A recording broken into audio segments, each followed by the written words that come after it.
पाप और पुण्य में बड़ा भेद है। अगर मांसाहार करो तो मुसलमान के लिए पाप नहीं है, ईसाई के लिए पाप नहीं है। और इस बात के लिए मांसाहार को जायज ठहराने के लिए ईसाई अपनी किताब के उद्धरण देने को तैयार है कि ईश्वर ने सारे पशु पक्षी बनाए हैं मनुष्य के उपभोग के लिए। ईश्वर का वक्तव्य बाइबल में दिया हुआ है कि मनुष्य के उपभोग के लिए सारे पशु पक्षी बनाए हैं और इनका कोई उपयोग नहीं है।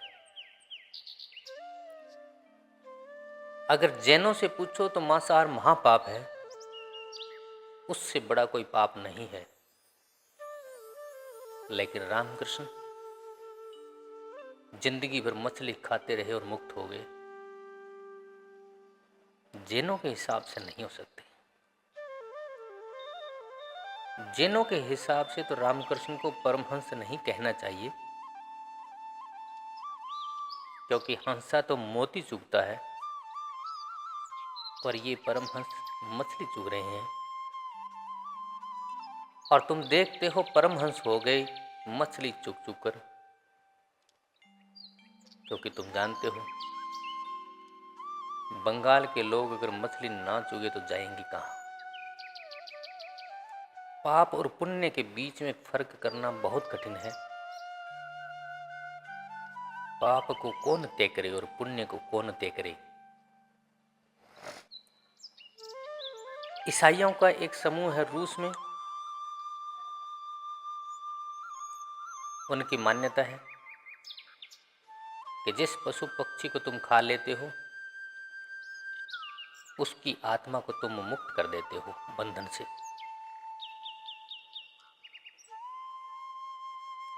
तुम केवल पाप तो कर ही नहीं रहे, पुण्य कर रहे हो। उस पशु पक्षी की आत्मा को मुक्त कर रहे हो। ठीक उसी प्रकार से जैसे कोई पक्षी बंद है पिंजरे में, तुमने पिंजरा खोल दिया और पक्षी उड़ गया, इसको तुम पाप कहोगे। उस संप्रदाय की मान्यता है कि तुमने एक पक्षी को खा लिया तो वह जो शरीर था पक्षी का, वह जो पिंजरा था, तुम पचा गई। शरीर तो पिंजरा था, पिंजरा ही पचाओगे, आत्मा तो मुक्त हो गई। तुमने उस पक्षी पर बहुत बड़ी कृपा करी है, तुमने उस पक्षी का बहुत बड़ा कल्याण किया है। तुमने तो उस पक्षी की आत्मा को बंधन से मुक्त कर दिया है। और चूंकि मनुष्य ने उसे अपना आहार बना लिया तो निस्संदेह उन ईसाइयों की धारणा के अनुसार उनका अगला जन्म अच्छा होगा। एक गांव में यज्ञ हो रहा था, बहुत सारी भेड़ बकरियां काटी जा रही थी कि अचानक बुद्ध आ गए। बिल्कुल ठीक समय पर आ गए। उन्होंने पूछा उस पंडित से, पुरोहित से, जो उन जानवरों की बलि का काम कर रहा था, कि तुम क्या कर रहे हो। तो उन्होंने कहा यह कोई हत्या नहीं है, हिंसा नहीं है, ये जो पशु पक्षी काटे जाएंगे इन सब की आत्माएं स्वर्ग में चली जाएगी। बुद्ध ने कहा मजाक में ही कहा होगा कि तुम अपने माता पिता को क्यों नहीं काटते, स्वर्ग ही भेज दो। यह सुअवसर मिला है, स्वर्ग भेजने का द्वार खुला है और तुम इन पशु पक्षियों को भेज रहे हो।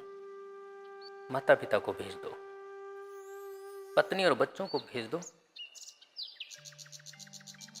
फिर तुम सबको भेज करके खुद भी चले जाओ, मगर इन पशु पक्षियों को ना भेजो। देखो, ये तो जाना भी नहीं चाहते। तुम देख रहे हो, ये तो तड़फ रहे हैं, ये तो भागना चाहते हैं, ये तो कह रहे हैं कि क्षमा करें हमें, बोल नहीं सकते। जरा इनकी आंखों में देखो, गिड़गिड़ा रहे हैं, मिमिया रहे हैं। ये तो स्वर्ग जाना ही नहीं चाहते और तुम इनको जबरदस्ती भेज रही हो। और जो जाना चाहते हैं, जिस यजमान ने यह करवाया है यज्ञ, वह स्वर्ग जाना चाहता है, उसी को भेज दो। बात ये नहीं है कि बुद्ध ने क्या कहा और पुरोहित ने क्या सुना। बात ये है कि खूब चालबाज लोग हैं इस दुनिया में। चालबाजियां चलती रहती है और चालबाजियां हम सहते रहे हैं। पाप और पुण्य का फैसला करना बहुत मुश्किल कार्य है। शायद तुम नहीं जानते, एक तरफ अमेजन नदी के किनारे बसे हुए लोग जो आदमी भी खा जाते हैं और इसमें कोई पाप नहीं नजर आता उनको, मनुष्य का आहार कर जाते हैं, भक्षण कर जाते हैं और इसमें जरा भी कोई पाप नहीं नजर आता उनको। और दूसरी तरफ देखो, क्वेकर संप्रदाय जो दूध भी नहीं पीते,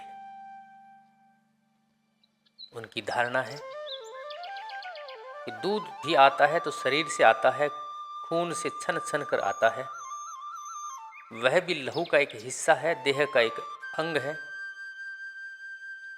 चाहे हाथ को काट कर खाओ, चाहे माँ के स्तन से दूध को लेकर पियो, इसमें हिस्सा ही है।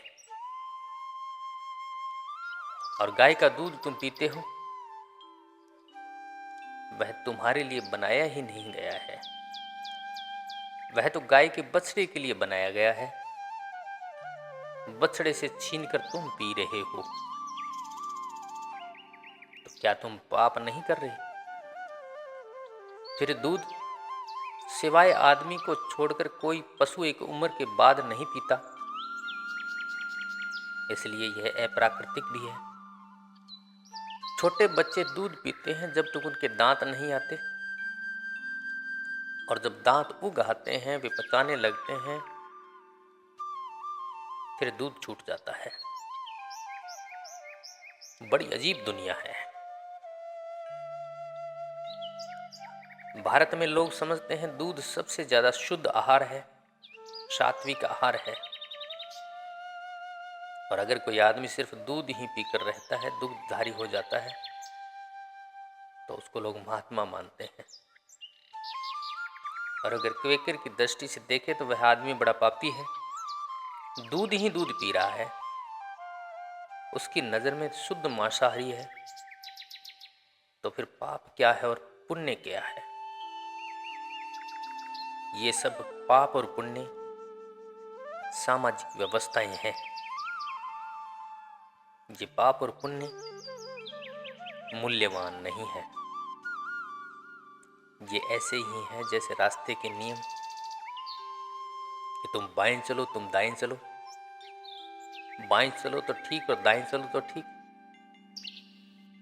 हमारे भारत में लिखा होता है बाएं चलो, और जब तुम अमेरिका में जाओगे तो लिखा होगा दाएं चलो। नियम कुछ न कुछ चाहिए।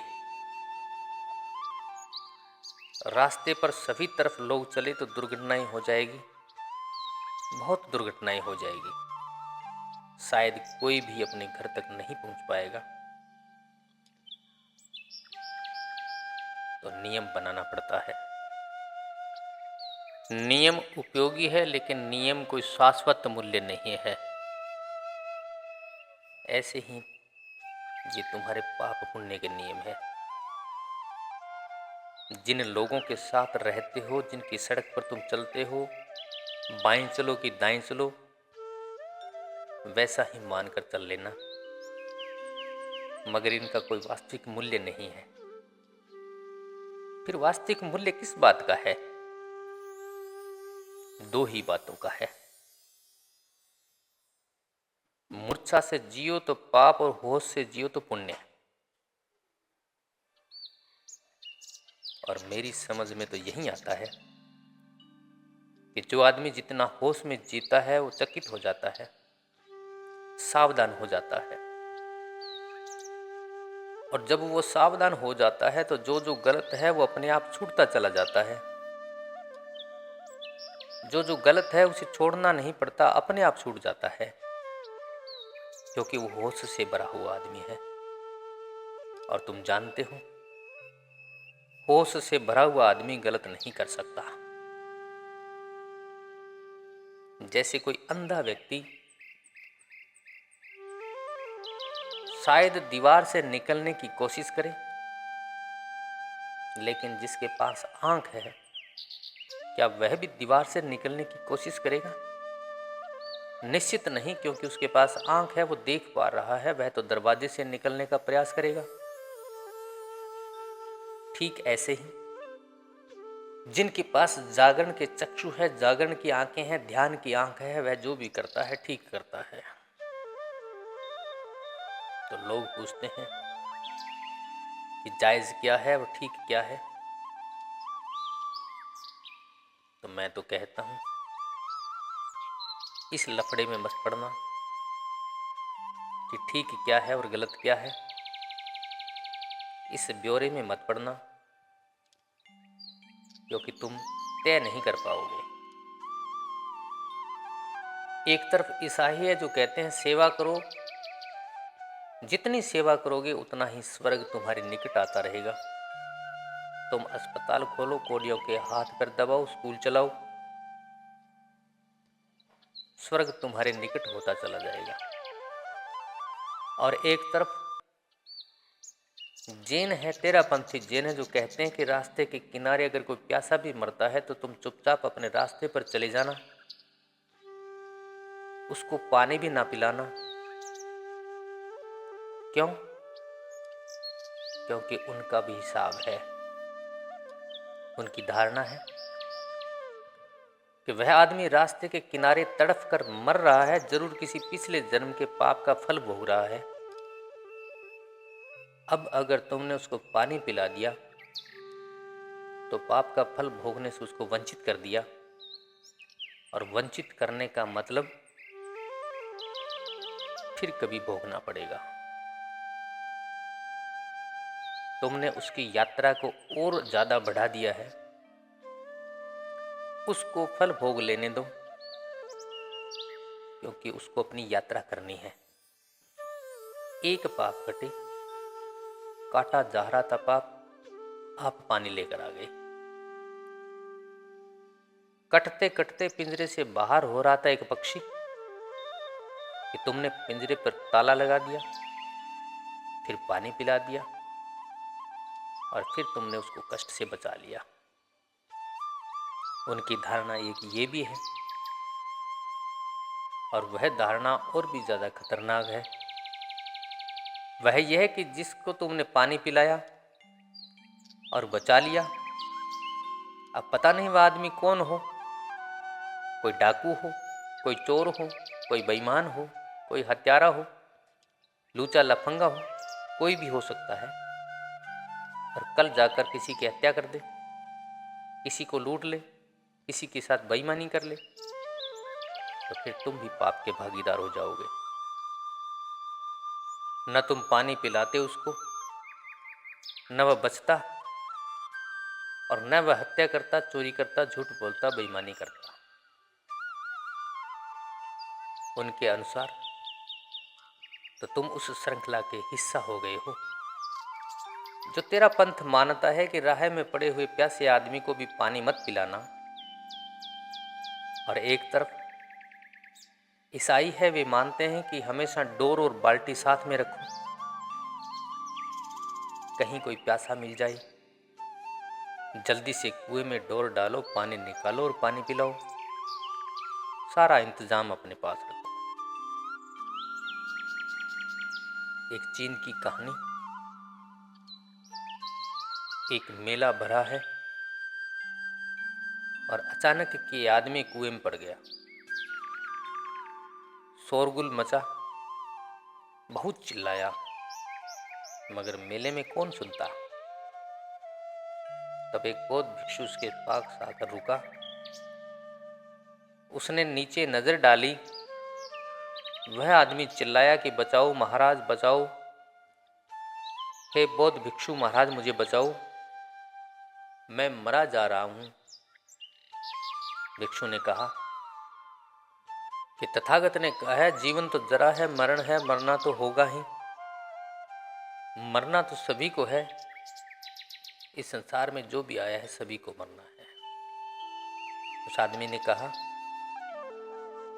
कि यह सब तो ठीक है मगर अभी नहीं, अभी फिलहाल तो निकालो, फिर जब मरना होगा तब मरेंगे। मगर बौद्ध भिक्षु भी ज्ञानी था। उसने कहा कि क्या समय से भेद पड़ता है, आज मरे कि कल मरे।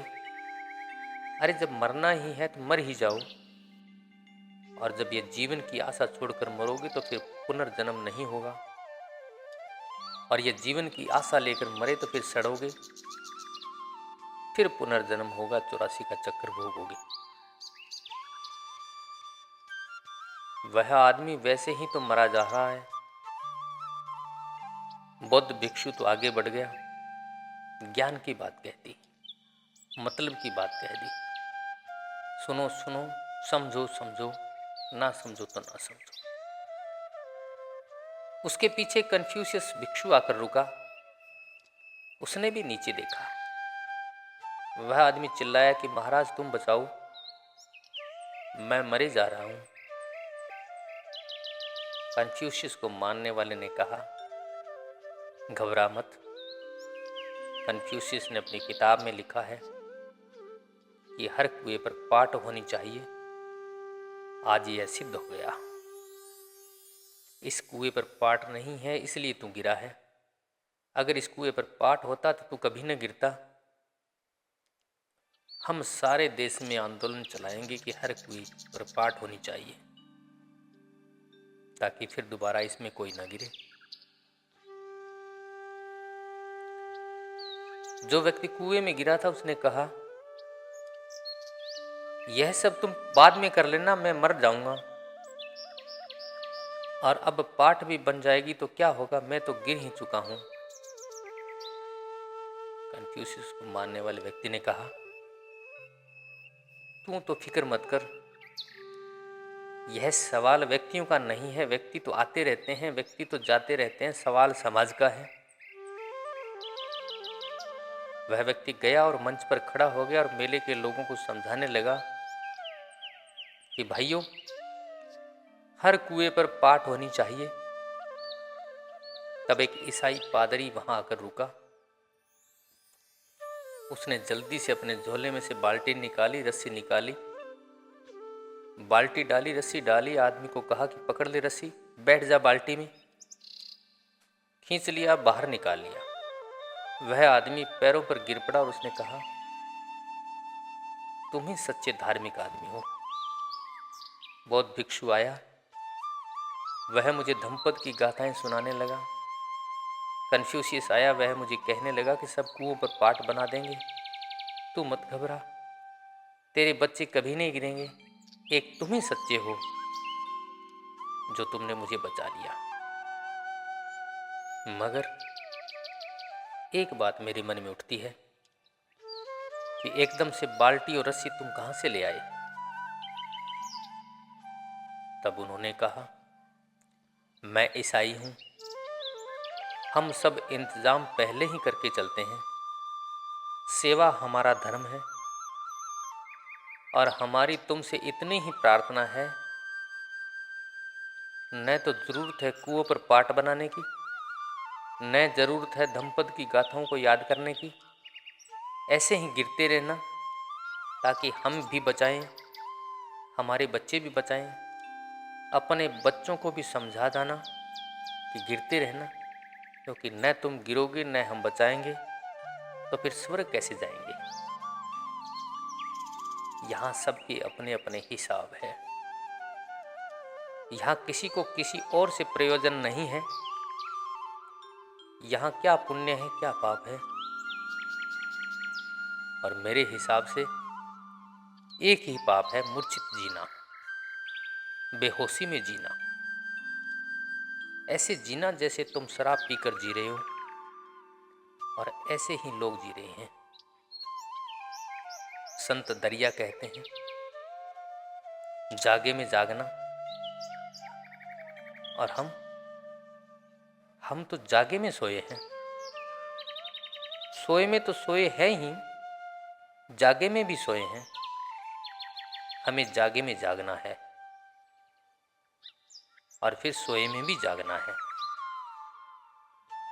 बुद्ध ने कहा,